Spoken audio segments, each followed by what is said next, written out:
Hello, welcome back. I did it again.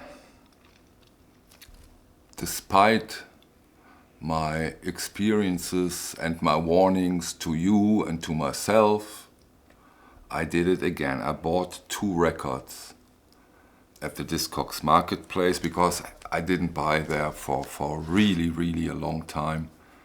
And it's in a way it's tempting because I use the database on a daily basis, because the database over at Discogs is amazing. I really love that part.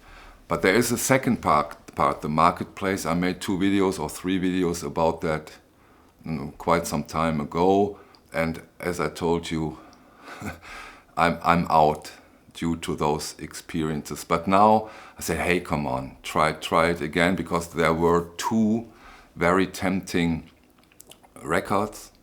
The prices were high, but those are, when you want them in a very good condition, very rare, and they're getting rarer and rarer.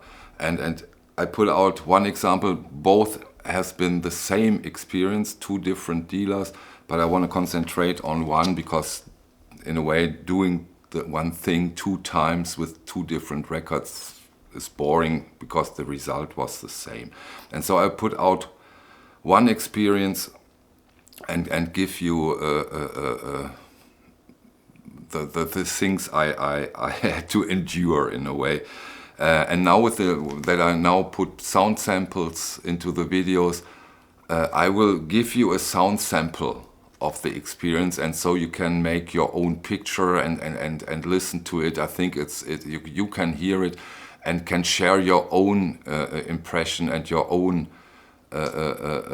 what you think about it. Maybe if you want to in the comments below. I would be very interested what you think about that. I will now talk about Cluster 2. I ordered this Cluster 2 for a very high price, but as I said, it's getting really rare in a good condition, and the record was graded VG+. First I got the delivery, and I opened it and I looked it up, I checked it, and luckily, that was the first positive thing, it is a first pressing. The jacket is decent in my opinion. Okay, you have, I hope you can see that here. This is, there are some scuff and the colors are missing, but hey, okay, I can live with that. In my opinion, that's not VG+, but hey, okay, that I can live with that. Call it VG+. I would not consider it VG+. How would you grade that record? I really would love to know. But as I said, I can live with that. And then I went home. I cleaned it, of course. I cleaned it 2 times or 3 times with the Claudio. Then I drove home and put up the record, sat down, and of course I was quite excited. How is it? And then I got this.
Yeah, and that is on both sides.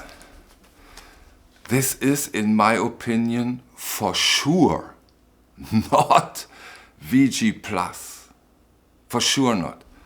For sure not. And in my opinion, there is no discussion. And when you sell such an expensive record, you should check that. Everybody makes mistakes. No problem. Everybody does. And even when we talk VG Plus, when it comes to the record, it's okay when there is every now and then a click. We're still talking vinyl, of course. In the strict sense of the word, it should not, but hey, let's be realistic. A single click every now and then is still okay. I think you can grade that VG Plus, I accept that. But this, what do you think? This is, in my opinion, not acceptable. And of course, you know, I now will send back. I have to contact the seller, time, he will answer. Usually he will say, yeah, okay, just send it back. Yeah, I send it back, I pack a package, I go to the post office. Yeah, thank you. But that's not what I intended with spending that money. You know, it should be a positive experience, because this is a special thing to get, and you're excited and you hope for it to be good. And it's so annoying. And then I got the second record and same experience. Both records. I spare you the second one. But if you grade that VG Plus, and you have of course, if you sell a 10 euro record, you cannot listen to all those records. I totally get that. I totally get the fact that you make mistakes, you are human.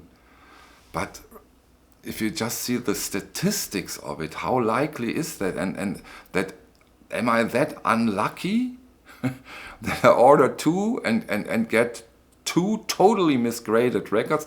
Positive thing, both have been the pressing they declared them to be. So that's the positive thing.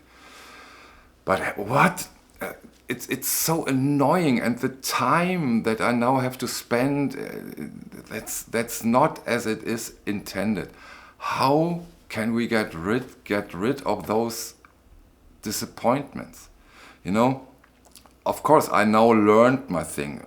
The seller ratings have been amazing. Amazing. So it doesn't help. Of course, we know our usual suspects like this huge German shop who has every krautrock record. Every krautrock record is near mint. Every krautrock record has the highest price ever, and then the downgrading in the text. And of course, I understand why they do it. It's, of course, everybody looks for VG Plus or near mint. So if you want to be in the list, you have to grade them high. Otherwise, nobody will look at them. I understand that urge, but I think it doesn't help on the long run. They should resist this urge. Nobody likes.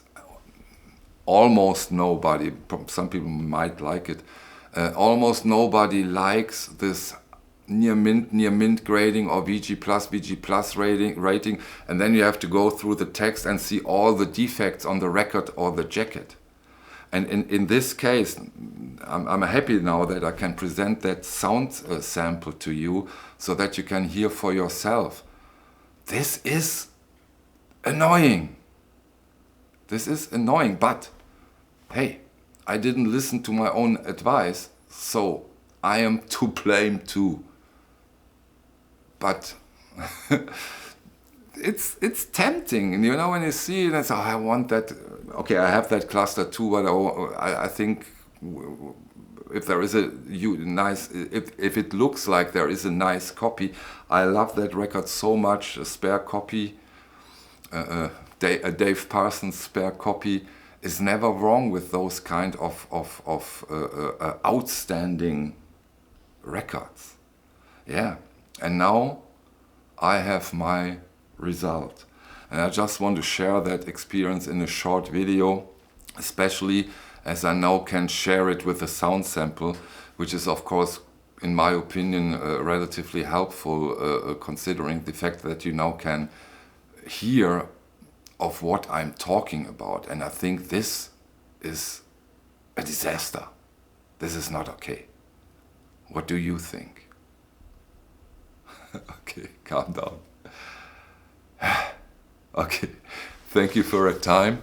See you on the next one. Bye.